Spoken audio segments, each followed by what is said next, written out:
CM చంద్రబాబును రాయలసీమ ద్రోహిగా వైఎస్ఆర్సీపీ నేత మాజీ ఎమ్మెల్సీ గడికోట శ్రీకాంత్ రెడ్డి అభివర్ణించారు. శ్రీభాగ్ ఒప్పందాన్ని తుంగలో తొక్కారంటూ మండిపడ్డారు. ఆయన తాడేపల్లిలోని వైఎస్ఆర్సీపీ కేంద్ర కార్యాలయంలో మీడియా సమావేశంలో మాట్లాడుతూ హైకోర్టు ఏర్పాటును అడ్డుకుని బెంచ్ని చేస్తానంటడం సరికాదన్నారు. ఆయన తలపెడుతున్నాడు. 1-2 కాదు, చరిత్ర ఎప్పుడు క్షమించని విధంగా, రాయలసీమ ప్రజల యొక్క మనోభావాలు దెబ్బతినే విధంగా, భవిష్యత్తులో రాయలసీమ ప్రజలు కోలుకోని విధంగా దెబ్బతీస్తున్నటువంటి వ్యక్తి గౌరవ చంద్రబాబు నాయుడు గారు.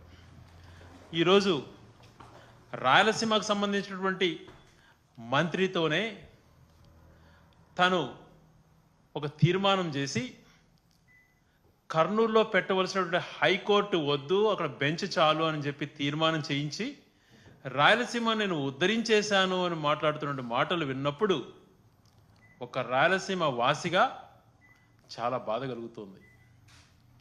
ఒకప్పుడు రాష్ట్రానికి రాజధానిగా కర్నూలు చేయబడ్డది. తెలుగు ప్రజల ఐక్యత కోసం త్యాగం చేసింది రాయలసీమ. తర్వాత శ్రీభాగ్ ఒడంబడికలో అంతకు మునుపు కూడా రాష్ట్రాలు ఏర్పాటు కాక మునుపు, తెలుగు రాష్ట్రాలు కలవక ముందు, తెలుగు రాష్ట్రం ఆంధ్రప్రదేశ్ సపరేట్గా ఉన్నప్పుడు శ్రీభాగ్ ఒడంబడికలో వాళ్ళు క్లియర్గా చెప్పడం జరిగింది. రాజధాని ఒక చోటు ఉంటే హైకోర్టు ఒక చోటు ఉండాలి. అలాంటిది శ్రీభాగ్ ఒడంబడిక యొక్క తీర్మానం. అన్నిటినీ తుంగలో దొక్కాడు. రావాల్సినటువంటి మేలు జరుగుతున్నటువంటి మేలు చేసిన వ్యక్తుల్ని తను వాళ్ళకు చరిత్రలో పేరు వస్తుంది అని తలచి వాళ్ళని దెబ్బతీసేదానికో, తర్వాత అయితే రాయలసీమ ప్రజలపై ఉన్నటువంటి ద్వేషమో తెలియదు, కానీ అంచెలంచెలుగా దాన్ని రాయలసీమ ప్రాంతాన్ని సర్వనాశనం చేసే ప్రయత్నం చేస్తున్నాడు. ఈరోజు హైకోర్టు పెడుతుంటేనే ఏముంటాయి, 4 టేబుల్ వేస్తారన్న మాట మాట్లాడావు. మరి బెంచ్ ఇస్తే ఆ 4 టేబుల్ కూడా ఉండవు కదా చంద్రబాబు నాయుడు గారు. ఎందుకు మీరు ఇంత ద్రోహం తలపెడుతున్నారు? రాయలసీమ ప్రజలు మీరు రాజధాని పెట్టుకుంటే ఏం మాట్లాడలేదు, హైకోర్టు అన్నటువంటిది వస్తుంది అన్నటువంటి ఆశతో ఉన్నారు.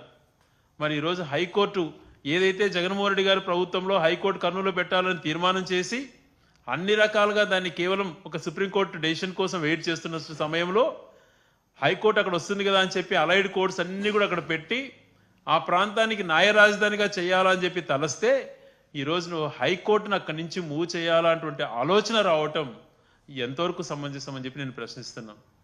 బెంచ్ ఏర్పాటు చేస్తానంటున్నావు, దానివల్ల